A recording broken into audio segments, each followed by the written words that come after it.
peace, of love, of nurturing myself. That can even feel like, oh, I'm going to do this, but I should be doing something else. Yeah, the behaviors that we're doing on a day-to-day basis to even figure out how do we start to reframe.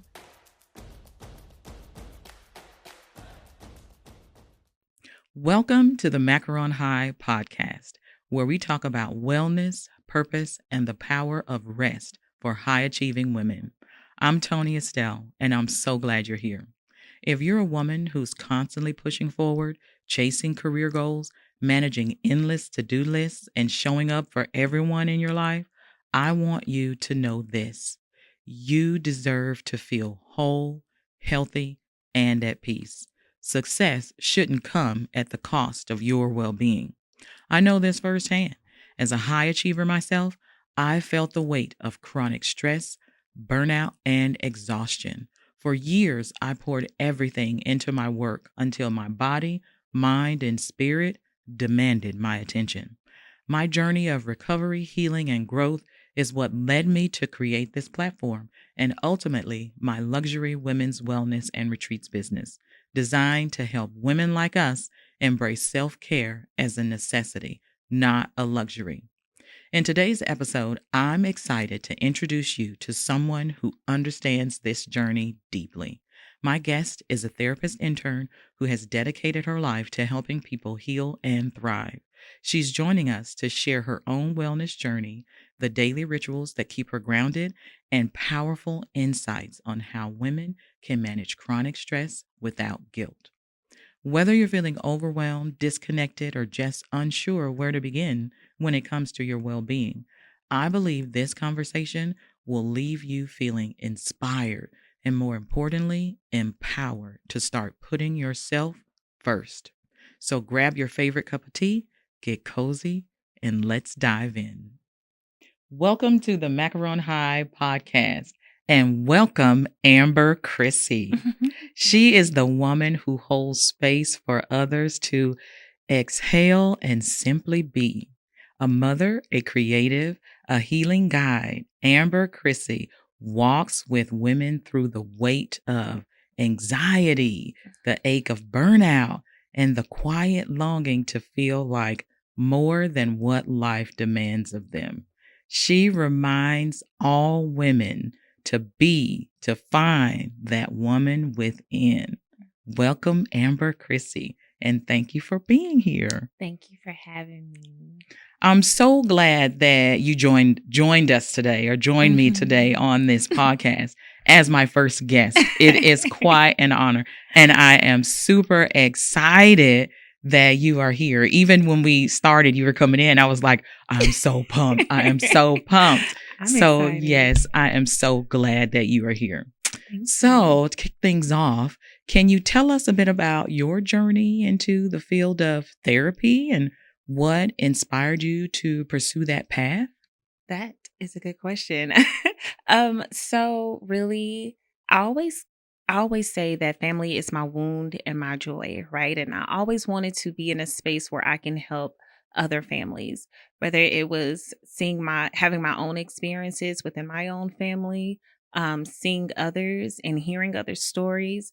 I wanted to be a guide. I wanted to be a resource. I wanted to just be a support for those that wanted to say, hey, I want to change the trajectory of where life is taking me or where life is taking my family. I want to create a new story and not sit with what society says, especially in the Black culture. I believe that there are so many avenues to take within families. And I was like, absolutely.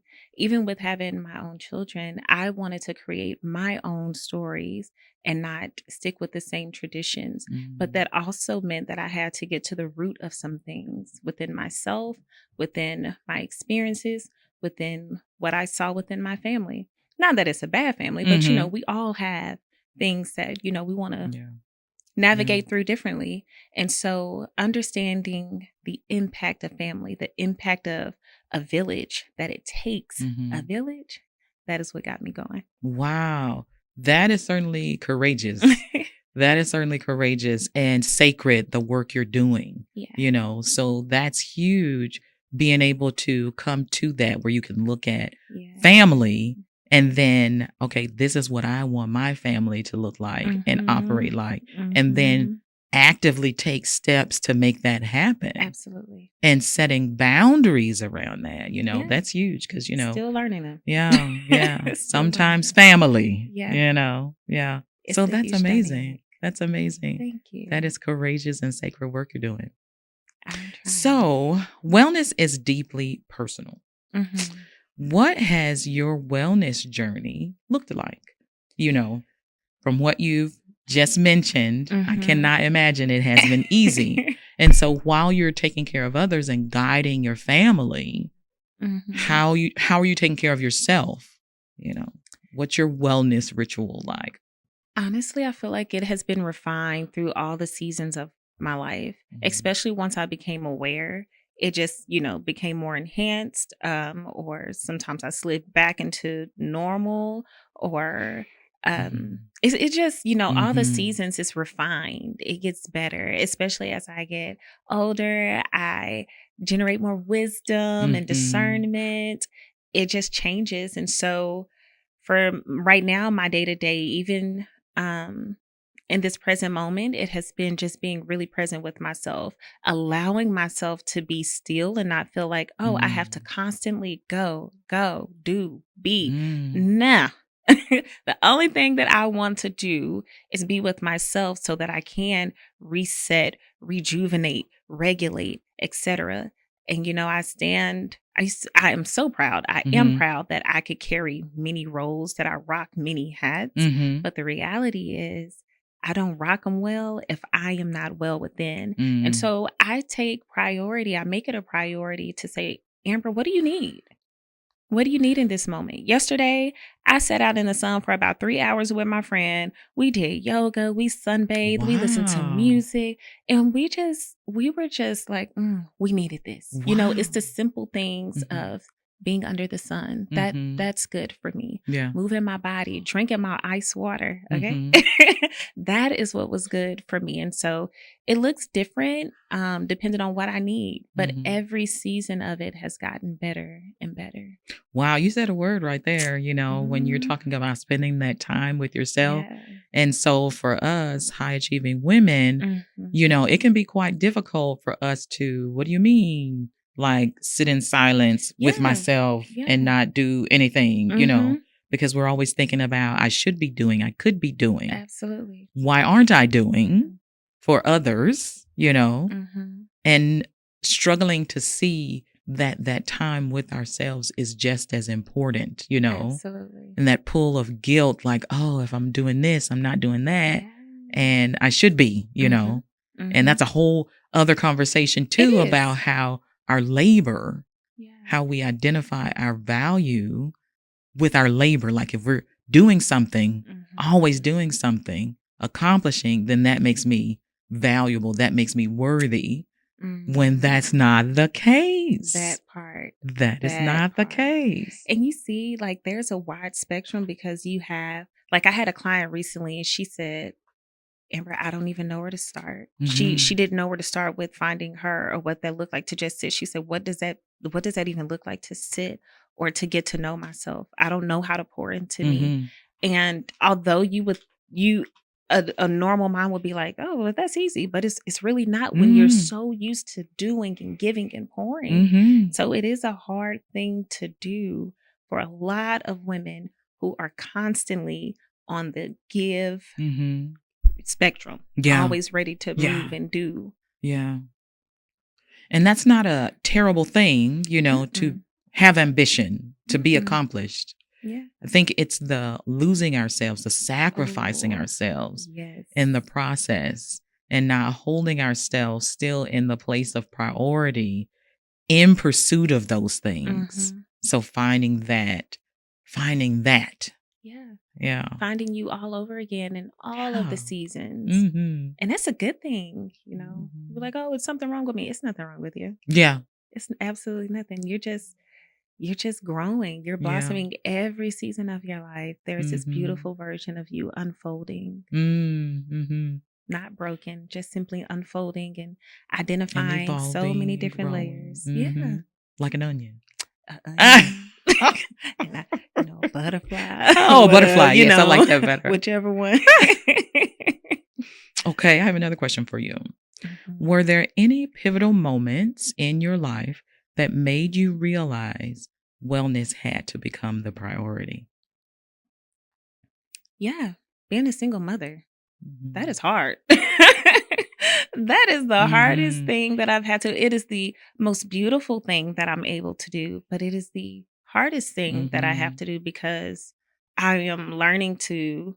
I'm not just a mom, but I'm also a woman, right? And I lost myself. I lost so Mhm. much of myself that I felt so down, and I was like, "What am I supposed to do?" To then when you realize, like, "Oh, I know what I'm supposed to do. I don't even know how to get there. How do I make sure I'm tending to my kids and their needs and they Mhm. need?"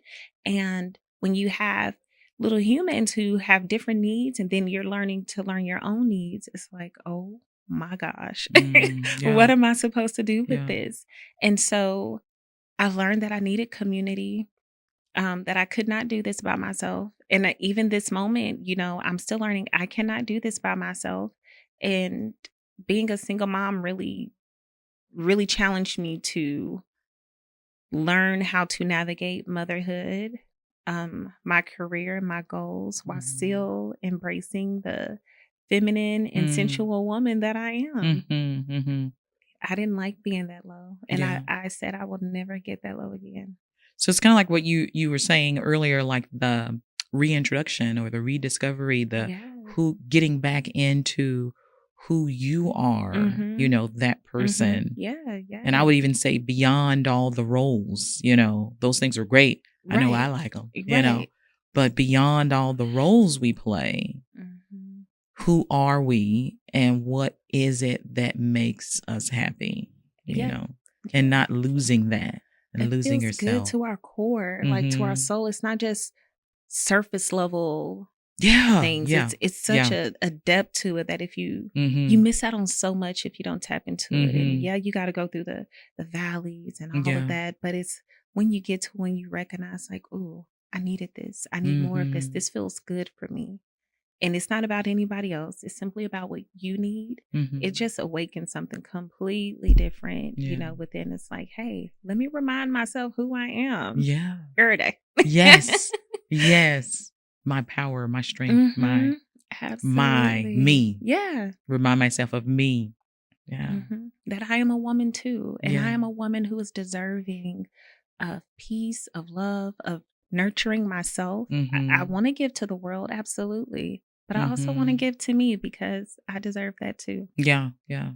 And I was thinking as you were talking, and you kind of answered it already, like, how do you balance that, like the work you do with Mhm. families and women, Mhm. how do you balance your sacred work you do supporting them Mhm. in therapy with your own well-being, because you're Yeah, supporting them and giving to them, helping them, and that takes a lot. it does. And Mhm. how do you still hold on to self? How do you take care of Yes. yourself? I find so much joy and gratitude. Like Mhm. I truly thank God every time that I work with a client. I'm like, God, thank you for giving me this opportunity to create this safe space for them, that they have the desire to sit with me and trust me in this space to share their most vulnerable moments. And I'm Mhm. so honored to do that work. And so it's also the same work that I encourage them to do. I do it myself, Mm. right? Like I sit in stillness. I see what needs to be done for my family and overall. Okay, let me handle that. And then I see what I need to. And I Mhm. have to constantly remind myself that, hey, okay, Amber, take a beat. Yeah, yeah. What do you need? And that allows me to not neglect me. And it's simple things. We Mhm. forget simple things like, oh, I need to shave my legs. I don't know, Mhm, mhm. like Yeah, just little thing. I need to do my brows, yeah. whatever. It's just little things like that. And it's like, hey, let me take a beat and check in with me. Mm, What do I mhm, need? Do I need a nap? mhm. Do I need to did I miss something with the kids? Did I make sure I give them time? So I try to find those pockets of where I don't want to say squeeze into because Mhm, I don't want to make it as if, oh, I'm the last option, mhm, but I mhm. try to because of my pack schedule with everything that I'm doing, I try to make sure that I too am a priority, just like I do in motherhood Yeah. and in the work that I do with Yeah. others. I hope that answers the question. It does. Your work comes from experience, like your experience. So it's not just theory, it's practice. So you know, because you're telling them, you're educating them, you're guiding them because of not only what you know, theory, but what you know in practice. Yeah. You know, that I can tell you because I know. I've been there. And I'm doing it. Yep, absolutely. So yeah, love that. Love that. What are some things that you like to do? And you talked about like with gratitude, and you've also mentioned how you spent the time outside with your friend, getting the sun, getting some vitamin D. Yeah. What other things do you like to do that make you feel grounded, that make you feel connected to yourself? What are some other things that you like to do as self-care? So I love breath work. I do that pretty often. And again, moving my body. I love to dance. So even if I'm cooking in the kitchen, something as simple as pouring myself a glass of wine and making a nice little meal look cute. And it just made me be like, ooh, hey girl. You know? And then I'm on my third audiobook this week. And it has been wonderful to just sit and read like my urban fiction. I love things of that nature. It's just the small things, lighting my candles, buying candles, at night, playing my jazz music and just being like, this feels nice. Moisturizing my skin, you know, and be like, ooh, you know, putting on my little silk robe, you know, things of that nature. So it's the little things that reminds me of, hey, you are a woman and you don't have to lose yourself in these things. You can still tend to the things that feels good for you. Yeah. And those are just little things, gems that I truly enjoy doing. Yeah. Yeah. So for the high achieving woman, you know, us, me, and all of that, we struggle with that. You know, we have guilt behind even like we may, go get the candle, but then lighting it, like going to the bathroom. Okay, I'm going to do the bath ritual with my candles.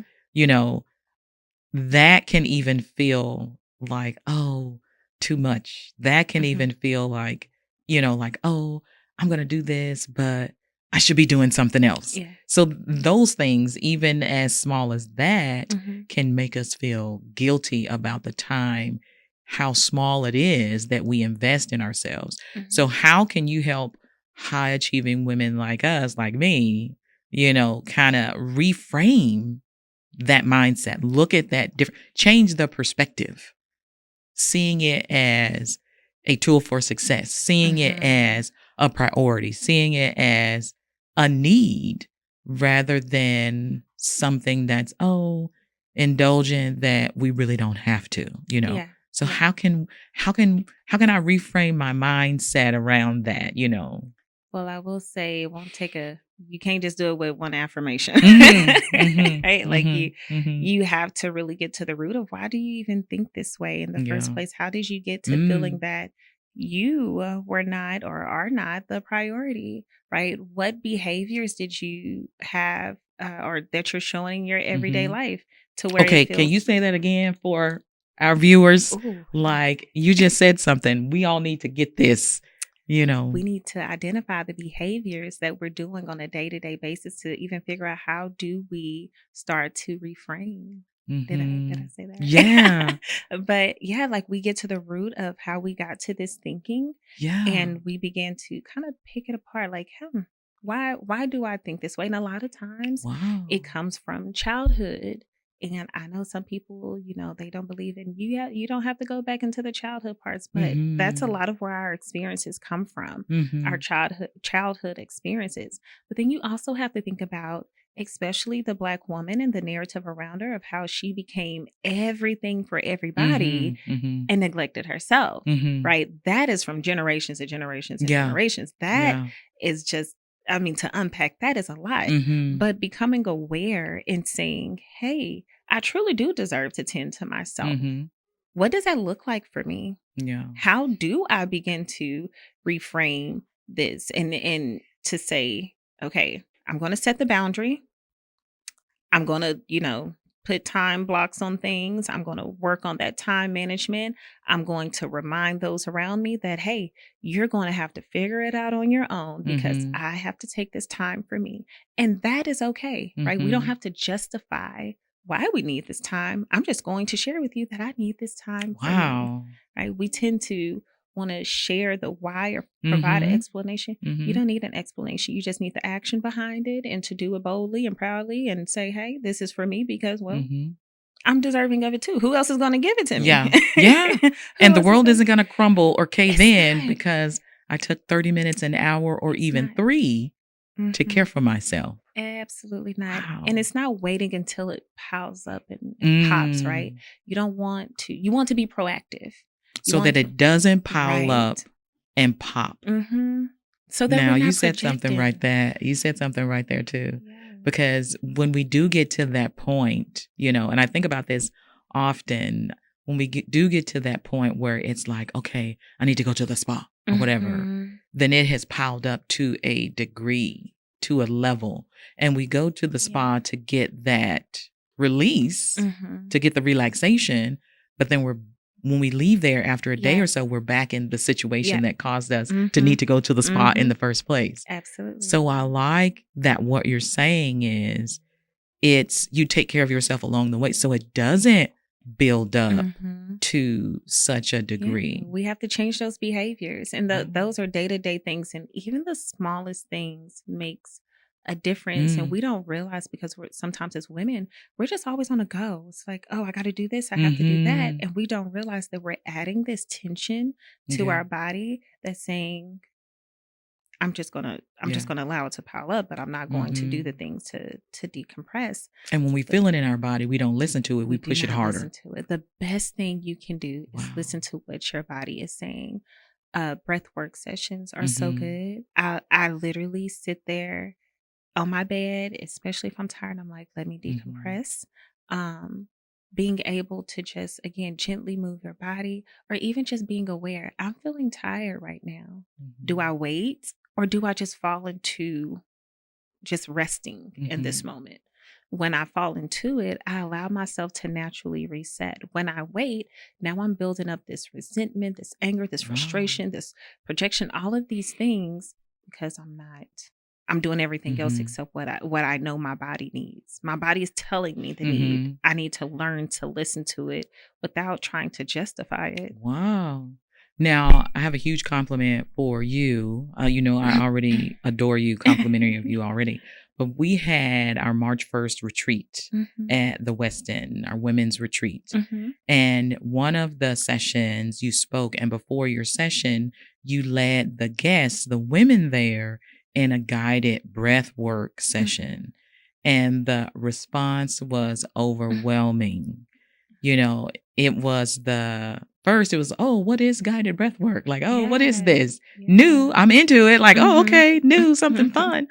But after the experience, in the experience, like I said, the women were like blown away. Like, Yeah. this is what that is. And just the release from it, the centering from it, the just relaxation from it, Mm. just the leveling out Mhm. from it, they were just like, this was great. Like, Yeah. I could just float off into the rest of my day just from your guided breath work session Mhm. and how powerful that was. So, what is it about breath work, the guided breath work, that is so impactful, that is so beneficial Mhm. for women? I mean, it is not something that's, I would say, new age, like a bad name or anything Mhm. like that. It's Mhm. rooted in research, Yeah. like, Yeah. so what is it about it that gives so much benefit to women when it's something they practice and they practice regularly? I think that it is a great opportunity to get out of our heads. So Mm. when I first started breath work, it wasn't because I wanted to teach anyone. It was because I was stuck. I Mm. was so stuck and I didn't know how to move. And I didn't have anyone to come lift me up and say, you got to move. I literally had to get the things that were within and Mhm. I had to figure out a way. And it's not just one way, there are multiple ways, but I had Mhm. to figure out a way to deal with the things within so that I can be at my most optimal level. Mhm. And what I learned in that is that I'm able to release. I don't have to hold on to the trauma or to the hurt, or to the Mm. heartache, or to the uncertainty, or to anything that I was just feeling within. Mhm. Right, I was able to let go and release myself from everything that was happening throughout the day. And I wanted to take the same, excuse me, that same experience that I was experiencing myself. I wanted to be able to share that with others, with Mhm. other women. And so they're able to release, they're able to reset, they're able to say, okay, I can move slowly and efficiently. I do not Mhm. have to rush this life. I do not have to Mm. rush this task that needs to be done, and it becomes more aware, more in tune, more intentional, right? We Mhm. become more intentional with our decisions, more intentional with where we put our time and our energy, and being able to say, it's okay. Yeah. It's okay. And it doesn't all come out in one session or any of Yeah. that. Sometimes it's just learning the state of being, Mhm. which is what a lot of us as women struggle with, just being still. You ever just think about, ooh, I should be doing something. Like you're so Yes, all still, the time. doing nothing. Like Like, I'm supposed to be doing uh-huh, something. uh-huh. And with breath work, it's like, it's okay if I'm doing this right here. This is something for my soul. This is something for Mhm. my core. This is something that is going to Mhm. help me to function at my better level, at a better level. Yeah. So how can someone like me, who's at home, Hmm. get started doing something like that? Like, is there a technique? Is it like a strategy? Like, how can I start practicing that? Is it something easy I can do at home? Just like, okay, close your eyes for 5 seconds. So what is it that I can do at home to start having that